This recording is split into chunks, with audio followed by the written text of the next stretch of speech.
Levando em conta essa variedade de chapelaria, quando fizemos a descrição do guarda-roupa típico de nosso camponês, dizíamos a esse respeito que ele usava chapéu de castor ou feltro, de aba larga e coroa relativamente baixa, ou um barriga de burro de copa alta e abas muito curtas, ou chapéu branco de cusco, quase um galerim, de coroa redonda e abas curtas, confeccionado com pasta de lhama ou lã de vicunha branca. Esses são alguns dos trechos aqui, propriamente falando do chapéu gauchesco, um ícone da América Latina e do Rio Grande do Sul, propriamente dito, e brasileiro, por que não? É parte do livro Chapéus, Coroas, Tiaras e Adornos, obra recentemente lançada aqui em Caxias do Sul, pela professora e escritora Vera Zátera, que retorna aqui ao Café com Letras. O Café com Letras é quase que a sua casa, professora Vera Zátera. Eu não sei se sou bem-vinda, mas sempre sou convidada. Então, sempre um prazer tê-la aqui. Obrigado. Estamos no estúdio da TV Câmara Caxias, canal 16 da Claro Net. E a senhora nos traz de novo um tom bastante generoso.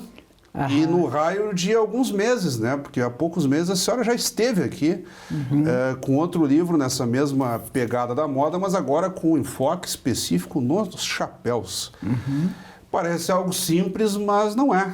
Aqui temos muitas páginas. Nada é simples em moda. Nada é simples.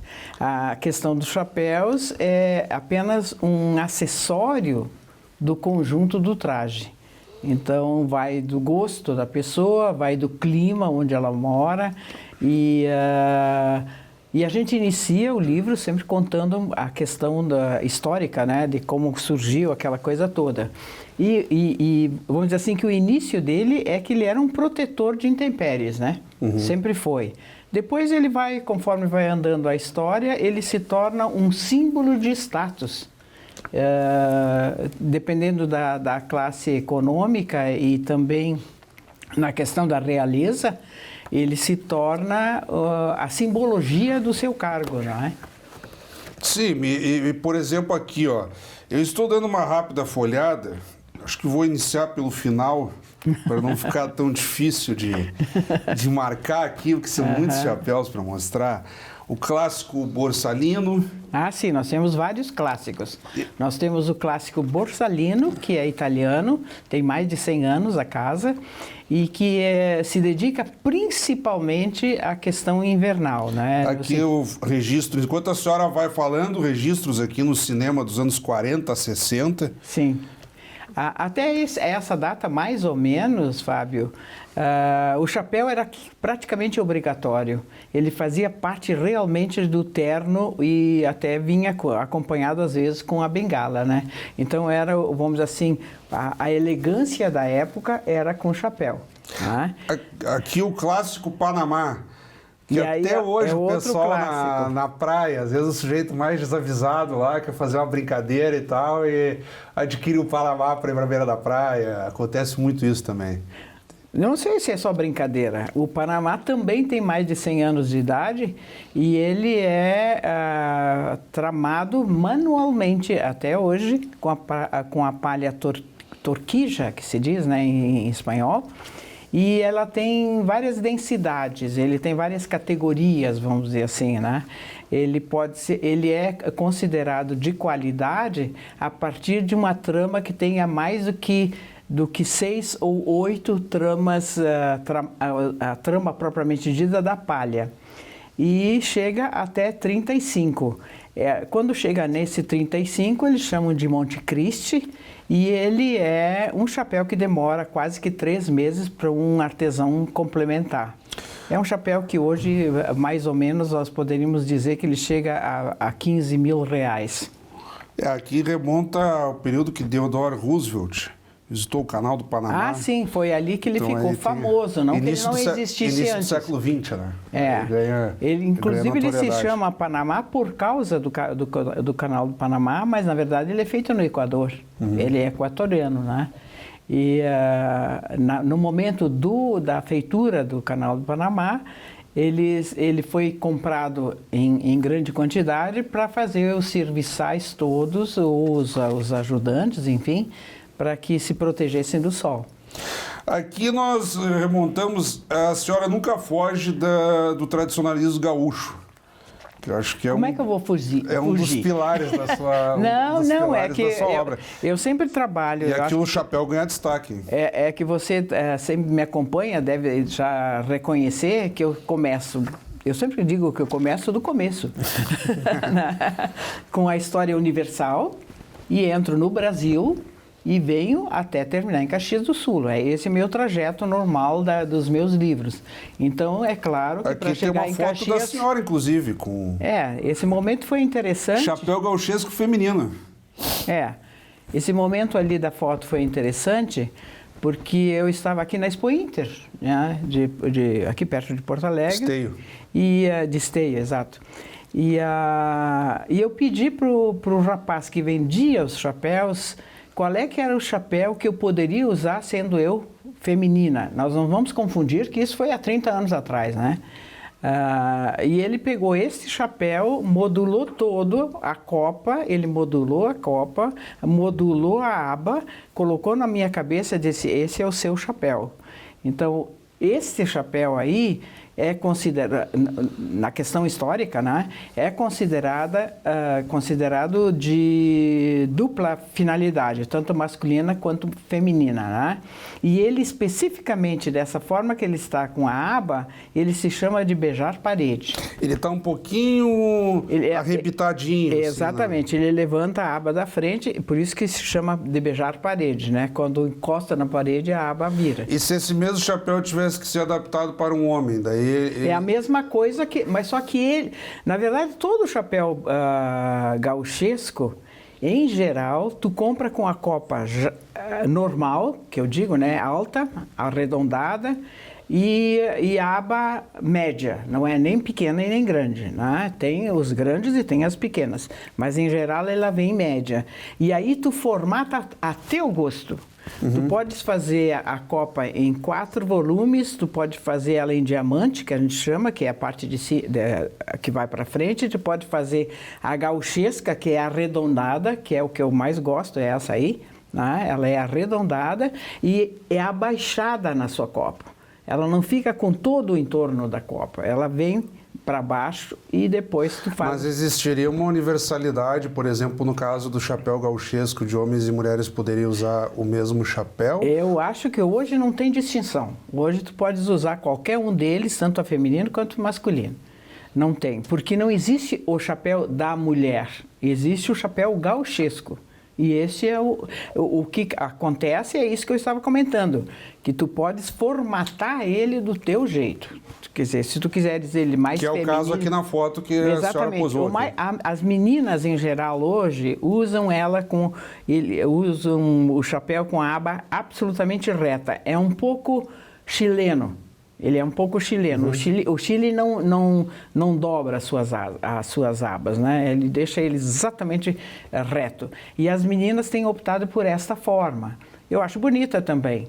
Mas o menino, no caso, né, o homem, normalmente faz a copa baixa, levanta um pouquinho a aba na frente e deixa o barbicacho atrás, não na frente. Aqui vai para a boina, tradicional boina que o pessoal se acostumou a ver, geralmente pessoas mais velhas até usando a boina. Não, se bem que há jovens que usam também. Na verdade, o gaúcho está começando a usar a boina e a meu ver histórico, né, como analista, estão exagerando no tamanho. Estão fazendo uma boina que quase que vem aos ombros. E isso não é verdadeiro. A boina normal, tem gauchesca, que ser recuadinha, deixando... Ela vai um pouco mais para a França. Deixa um pouco do couro cabeludo de fora até. Não, é claro. Ele não tapa nunca a cabeça toda, mas eu digo no sentido do formato. Em geral, eles estão fazendo de crochê e esse crochê vai avançando de tal forma que fica exagerada. Mas...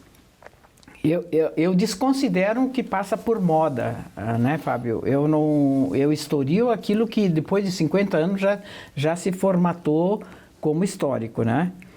Eu tô começando pelo final, mas eu vou tentar dar uma lógica aqui.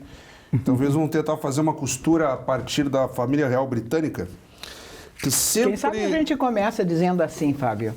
O livro é Chapéus, Coroas, Tiaras, certo?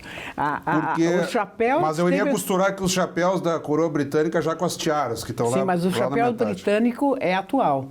As coroas são bem mais antigas. Então eu diria assim, a partir do chapéu que protegeu das intempéries, começou a chegar num momento em que o rei tinha que ser diverso. Então ele começou a usar um chapéu que tinha a coroa, né? Depois de um certo momento, ele larga o chapéu, tira o chapéu e fica só com a coroa. Isso é um símbolo hierárquico, né? E quando nós chegamos no século XX, 19 e 20, a realeza acha a coroa muito pesada. Ela se torna simbólica, mas muito pesada para carregar. Então, as mulheres, principalmente, começam a usar as tiaras, que podem ser chamadas também de diademas, né? Tudo brilhante, né? Algo mais leve. É mais leve e fácil de carregar, não é pesado na cabeça. A senhora dedica aqui uma galeria quase que total à Rainha Elizabeth, e aqui até usando em cores, inclusive. Hoje, se tu me perguntares qual é o país que continua sendo clássico no uso do chapéu, é a Inglaterra, né? A Inglaterra é a que nunca deixou de lado o chapéu. Então, indo para... aqui então vamos fazer a costura de trás para frente, estou aqui chegando nas tiaras. Sim. Como a senhora advertia.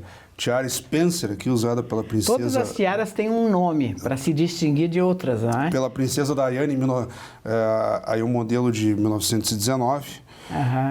Tiara Mender, oferecida a Elizabeth II pela sogra.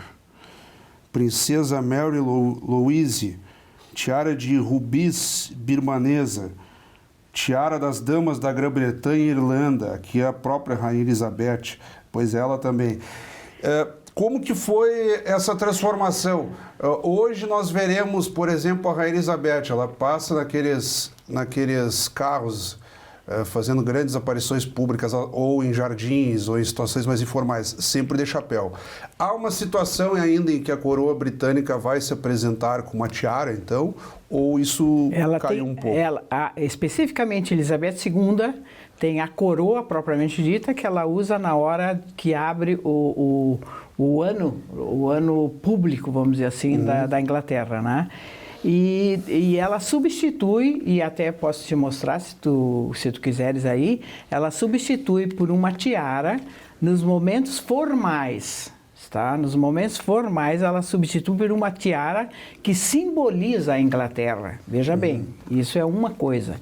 Mas nos eventos mais sociais só, ela usa uma tiara que não é da realeza britânica, e sim simplesmente uma tiara de adorno, né? É como a senhora falou, há também uma necessidade de se sentir mais à vontade também. É claro. E até para não intimidar as outras pessoas também que estão no mesmo momento de encontro, vamos dizer assim, né? Hoje a gente vai perceber, no geral, vamos dizer assim, que as meninas de estirpe real, elas vão casar sempre com uma tiara. E normalmente não é uma tiara que foi feita para ela, é uma tiara histórica. Que ela vem percorrendo gerações, como eu falava aqui dessa da falecida princesa Diana de 1919. Essa é a tiara real britânica, né? Essa que tu estás aí na tua direita. Essa é a que simboliza Inglaterra, não é? Vem seguindo aqueles modelos lá do período absolutista. Exatamente. E depois, então, no momento e essa é a coroa britânica, né? Essa própria coroa, que ela usa eventual em cerimônias extraordinárias, porque ela pesa quase 3 quilos. Então fica muito desconfortável de uso, né? Mas, e depois essa outra terceira tiara que eu te falo, que é a social, vamos dizer assim. São os encontros com políticos estrangeiros, com convidados especiais para um jantar, uma coisa assim. Aí essas tiaras são mais diárias, se é que a gente pode chamar uma tiara dessas diária, né? O livro se dedica também até aqui a parte mais É tudo que diz respeito à cabeça. O sujeito que olhar aqui, esse adorno é quase que um turbante. Ele é um turbante. Um turbante árabe, poderia se dizer assim. Ali na legenda tu deverá saber quem é. É. Assim uma coroa sobre o turbante de... É um sultão. Marajá de Kuberhar, Marajá. em Mas 1894. Ele usava o turbante e a coroa sobre o turbante, para simbolizar o seu status Rei da Índia hierárquico. Oriental. Então aqui o livro dá conta de todo esse levantamento e percorrendo o mundo inteiro. Onde é que a senhora começa a apresentar um cenário de mais funcionalidade, de mais praticidade, inclusive, e a tratando até de, por exemplo, a coroa britânica, que é algo extremamente formal, mas que também se adaptou. Quem que, digamos assim, tem esse estalo? Olha, vamos tornar os adornos, os adereços um pouco mais funcionais. Eu acredito que isso vale também até para o próprio chapéu do gaúcho. Eu acho assim, quer ver, nós estamos em Europa, Holanda, Espanha, Inglaterra e etc., continuam usando até hoje a tiara simbólica, aquela que te diz que tu és da realeza, não é? Tá? Mas fora da Europa, quase que não tem mais. Tem os sultões, que são, eu quase que diria, sem ofender, quase que são exibidos, porque eles estão usando uma tiara de brilhantes em cima de um turbante, em cima de uma outra coisa. Há uma sobreposição de Exatamente, peças. é um exagero quase, né? Tá? Agora, o uso do chapéu, propriamente dito, ele continua sendo formal e informal. Formal no sentido assim de eventos clássicos, né? Tá? E informal é no dia a dia, como nós usamos no inverno ou no verão. No verão para se proteger do sol e no inverno para se proteger do frio, não é? Até a touquinha? Não, a touquinha é uma coisa assim muito recente, eu diria, e quase que de uma juventude, não é? Eu acho que o chapéu, propriamente dito, veio até 1945, na época da Segunda Guerra, e depois entrou a fase dos cabeleireiros. Esses cabeleireiros tiram do mercado o chapéu e fazem o cabelo da mulher, principalmente da mulher, né? Tá? E o homem continua usando mais um período como forma de elegância e não mais só para se proteger, né? Ele não sai de casa sem o seu chapéu. Né? E normalmente é um clássico borsalino, né? Nós esquecemos de falar entre os clássicos de o Stetson. O Stetson é norte-americano e vocês conhecem, é aqueles que simboliza o cavaleiro norte-americano, aquele que é o cowboy. Nos filmes vai ter... Sim, não só nos filmes, eles usavam de fato. E o cinema divulgou muito o chapéu. No início do programa ali eu estava mostrando o chapéu foi muito usado no cinema e ele era um propagador de moda também, não era só do chapéu e sim de todo o traje, né? Mas o chapéu chamava muito a atenção porque ele complementava o traje de uma forma elegante. Então era um espelho para o restante do mundo, né? Nós, inclusive, aqui. Como nós sempre fizemos, professora Vera Zátera, nos dar um tempo aqui na abordagem de chapéus, coroas, tiaras e adornos, e de imediato chamarmos as dicas do autor. Roda a vinheta aí.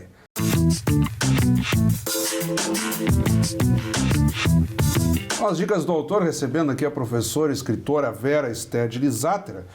Professora, eu vou pedir que a senhora compartilhe com quem está nos acompanhando neste momento dicas de leitura, podem ser clássicos, autores desconhecidos, algo que a senhora entenda que quem está nos acompanhando agora tem que correr atrás e ler também.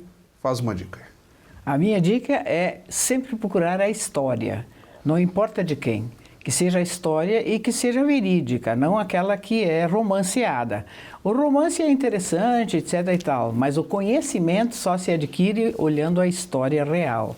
E, aliás, eu acho ela muito mais interessante. E temos boas fontes aqui, né? Sim, que não temos. faltam. Há um percurso aqui longo. Como eu fiz o livro de trás para frente, porque eu queria mostrar lá os chapéus lá de trás, agora aqui o livro faz um levantamento desde a antiguidade, quer dizer, esse interesse pelos adornos, pelos chapéus, pelas coroas, ele acompanha há séculos e mais séculos. Como que foi fazer essa busca, professor? O que mais lhe chamou a atenção, já que eu estava tratando de dicas de leitura aqui? A senhora deve ter se encantado fazendo esse levantamento. A minha trajetória de pesquisadora, Fábio, tu conheces bem isso, tá? Vem tratando do traje há bastante tempo, né? Tanto o tradicional quanto o da moda. No momento que tu estudas o traje, ele vem completamente diverso daquilo que o olhar primeiro te mostra. Não é só uma calça ou uma blusa. Ele tem a calça, a blusa, ele tem o chapéu, ele tem a bolsa, ele tem o sapato. Então, são os adereços, né, que vem acompanhando. Então, a trajetória de pesquisa do traje, ela sempre me dá um olhar, como pesquisadora, muito mais amplo do que o olhar do leigo. O leigo vê só o conjunto, ele não vê os detalhes, né? E eu procuro os detalhes. Então, me parece que os chapéus veio nesse sentido, né? E tem um detalhe até que eu gostaria que tu soubesse, que o cabelo, a cabeça sempre foi coberta até o início do século XX, principalmente da mulher, né? Mas mesmo os franceses usavam perucas, né? E aquela coisa toda. Então, a cabeça sempre foi um local de uso muito corriqueiro. Os reis absolutistas usavam. E vamos falar dos exércitos, que eu nem entro no livro, né? Os exércitos, os capacetes. Capacetes militares. Então é um mundo muito amplo. E é verdade, a senhora trata de um ponto interessante, os militares, pegando desde a nossa brigada militar. Não, aí vem até a nossa... Os capes. Exatamente, vem até a nossa. O sujeito que tem uma hierarquia maior não vai usar o capacetinho, ele vai usar um cap mais elaborado. O chapéu militar, na verdade, merece um livro específico, porque é muito amplo. Tá aí uma provocação para a senhora ir atrás, hein? Porque só a nossa brigada militar... Só a nossa brigada militar tem um monte de... Eles têm mais de 25 tipos. Mas isso agora, e hoje... tem o traje de gala, tem o traje de trabalho normal. Inclusive os próprios comandantes às vezes usam uma... Não, e sempre as insígnias, né? A distinção hierárquica, de novo, né? A distinção hierárquica. Mas isso aí é um trabalho que merece, eu acho, um estudo mais profundo, porque não é na moda que tu vais encontrar isso. Tu vai estudar isso na questão histórica militar. Você tem toda uma classificação dos trajes, dependendo do evento. Mas tu esquece dos capacetes da época dos romanos, etc. e tal. Quer dizer, nós temos que ir lá do começo, né? Exato. Exato. Então é longa a história.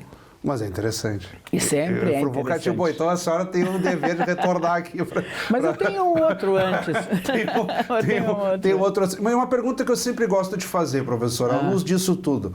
Se pudéssemos tentar traçar uma tendência, na medida em que mesmo o sujeito mais desavisado talvez não tenha esse rigor todo de se preparar para os chapéus. A propósito, nós temos uma exposição na cidade voltada a esse seu livro, e a senhora meio que fez brincadeiras aí pelas redes sociais, postando fotos com chapéus, e as pessoas interagiam com a senhora, e virou meio que... As pessoas gostam de provar os chapéus. Então virou quase que uma brincadeira das redes sociais à luz Foi muito agradável. À luz da divulgação dos livros. Eu via que a senhora se divertia muito interagindo nos comentários.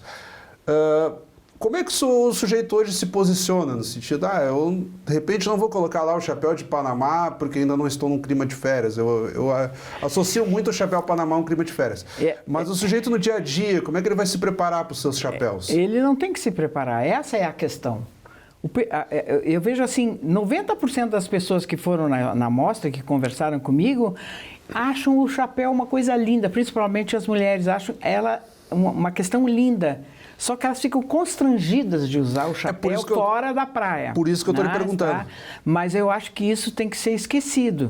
Tem que ser esquecido, tem que ser usado de uma tal forma como tu usa um colete ou um paletó. Um blazer. Um blazer, qualquer coisa. Uma manta. tá? Coloca a manta e esquece que tu tá com ela. Só não pode ficar com aquela coisa assim que eu tô com um capacete na minha cabeça. Aí a pessoa tá mostrando que não tá confortável com ela, né? E a senhora se despertou a usar mais chapéus ou foi mais para entrar no clima A do coleção que está lançamento da sendo obra? mostrada ali é toda minha. Ah, ok, mas a senhora tem usado ou ficou mais como uma situação de cultivo, assim? Eu uso direto, só que eu não saio todos os dias de chapéu, não é aquela coisa assim que é obrigação, né? Poderia ter vindo de chapéu hoje. Pois é, eu esqueci, na verdade. Esqueci. Mas caprichou no coque aqui com você. Não, esse é o meu clássico. Mas, de qualquer forma, eu sugiro que, principalmente as mulheres, elas acham lindo e não usam porque acham constrangedor. Eu não acho constrangedor. É claro que se tu não vai usar um chapéu na rua hoje, por exemplo, num clima nosso aqui, tu vai usar um chapéu de feltro. Não precisa ser cheio de penas, etc. e tal, que talvez chame mais atenção. É simplesmente um agasalho de cabeça. E para o homem? A mesma coisa. Eu acho que se o homem entrar na questão de um clássico borsalino, ele não precisa dois, um só chega. Né? E o Panamá é masculino e feminino. Tu pode usar o Panamá quando tu quiser, só que como ele é feito de palha, ele não é adequado para o inverno. É óbvio, né? É óbvio. E não tem que ser praia. Se tu estiver no calor ou no sol, como hoje, hoje é frio, mas com sol, por que não usar um Panamá? E os bonés que os adolescentes, a gurizada, eu acho muito bastante. bonito. Tem o clássico também, o Kangol, em inglês, né? Que é uma peça muito bem interessante, e acho ela jovem. Eu uso o Kangol também em viagem, principalmente porque ela é muito prática, tu dobra e põe no bolso, né? Tá? Mas eu acho que tem variedade hoje. Eu só não acho assim que a pessoa pode, quer dizer, não pode se sentir constrangida no momento que coloca o chapéu. Coloca o chapéu e esquece que tu estás com ele. Tem que se sentir bem. Te sentir bem. Se ele não é confortável para ti, é porque o teu gênero de vestir não combina, né? Mas eu acho que tu tem que te sentir à vontade com ele. E à vontade no sentido assim que eu vou colocar e dane-se quem pensar diferente. Não é verdade? Tá legal. Olha, nós temos um exemplo aqui, ó, maravilhoso, usando uma touca maravilhosa também. Os nossos câmeras, para quem não está podendo conferir. Então, eu acho que tem que ser assim. Usa e pronto, acabou. Botou o tênis e esqueceu. Não é mesmo? Sim, legal isso, professor. Nós estamos chegando quase que no minuto final do nosso programa. Como sempre, os bate-papos com a senhora rendem aqui de uma forma muito leve, descontraída a respeito dos chapéus. Acredito que quem tomar contato com a obra vai gostar muito.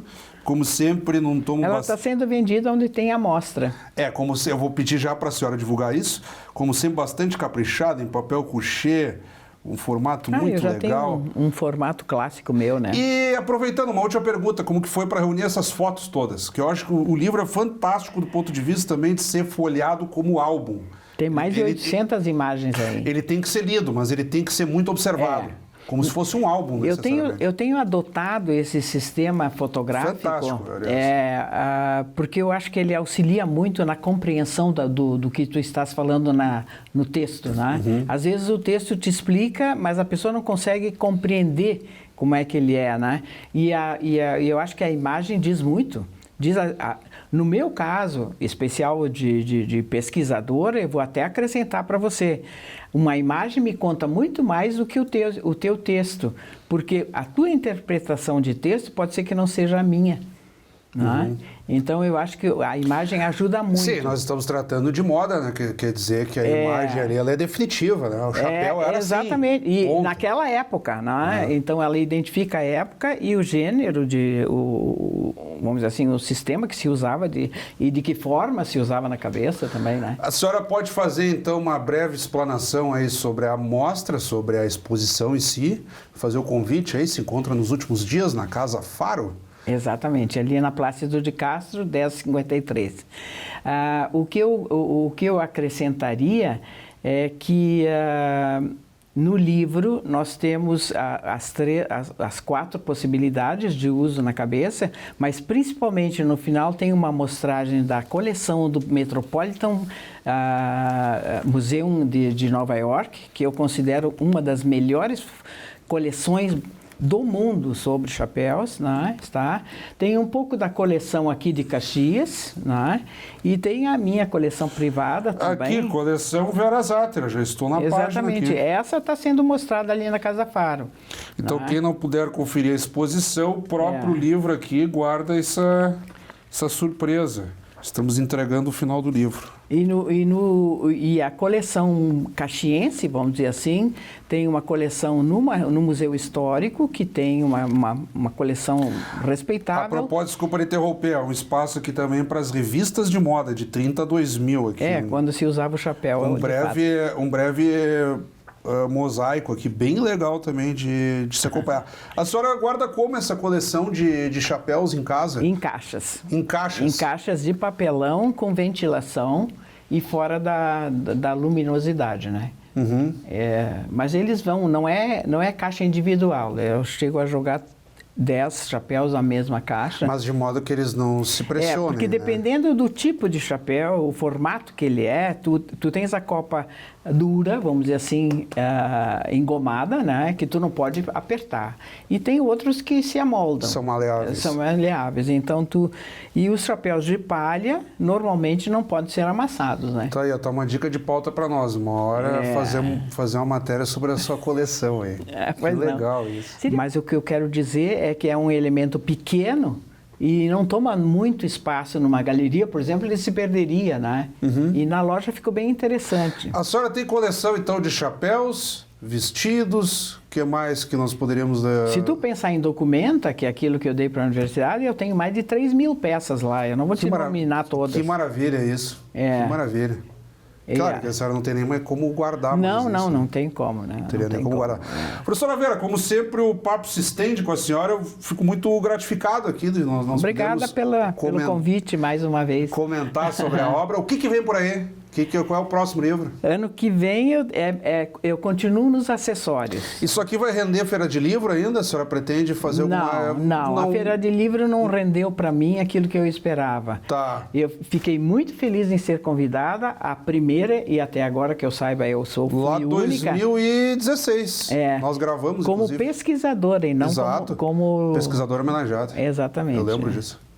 Mas... Aliás, a senhora estava aqui o anúncio foi feito no Café com Letras. Exatamente. Tu estavas lá. Gravamos lá quando a feira foi no Largo da Estação Férrea, que ela trocou de espaço. Exatamente. A patrona era a professora Lisana Bertucci, aliás, respeitadíssima. Boa memória. Respeitadíssima, minha amiga, grande escritora também. Tudo bem. E a ilustradora homenageada, Karen Basso. Exatamente. Nós fizemos uma edição lá das... E eu era de pesquisa. As mulheres da feira, nós gravamos um especial lá. E eu acho uma pena que nós não continuem premiando os pesquisadores, porque que é uma categoria diferente. Né? É uma categoria diferente. E o ilustrador também, que naquela oportunidade teve a Karen Basso e parou. E nós temos grandes ilustradores na cidade. Né? É que também tem uma coisa, o pesquisador tem dificuldade de imprimir as suas obras, né? Uhum. E o meu voo é livre, né? O meu voo é solo. Claro. Mas seria interessante, a universidade teria... As universidades teriam grandes nomes, periodicamente, a oferecerem. Professora, mais uma vez, muito obrigado. Nós vamos aqui adiante, mais 30, 40 minutos de bate-papo. Tem gente já sinalizando que é para melhor a gente parar de falar. Tá bem. Muito obrigado, professora, mais uma vez. Obrigada. Então, acabamos de conversar aqui com esse papo que rendeu bastante aqui com a professora, escritora e pesquisadora Vera Zatter, que nos brindou aqui com chapéus, coroas, tiaras e adornos, um generoso tomo lançado recentemente aqui em Caxias do Sul e pauta do Café com Letras desta semana. Como sempre, também convidamos a todos que continuem acompanhando a nossa programação. Até o nosso próximo encontro.